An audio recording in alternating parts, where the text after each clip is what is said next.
Interesting. A couple of things. You had sent me kind of some precursors just to be thinking, and that kind of prompted me to start thinking. One of the things I look back on, and I tell all my mock trial law students that I work with, and the other PC students that I work with, uh, that I thought it was told to me by a veteran prosecutor who was a career prosecutor that kind of took me under his wing my first year there, and that is, if you're in a firm setting, number one, be willing and let everybody know you're willing to work and you're not afraid to take on the tough things. Seek it out.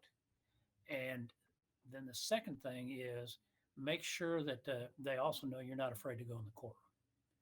If you're going to be a trial lawyer, both the folks you work with and the folks you're going against need to know you're not afraid to go in the courtroom. And I'll tell you a quick story if I could. Uh, a long-time trial lawyer that everybody that practiced in McLennan County for the last 30 years knew and respected greatly, Jerry Campbell, uh, would call me up if I was on the trial docket, if he was behind me, and he would call me up and say, "Are you going to trial?" And I'd say, "I'm number two.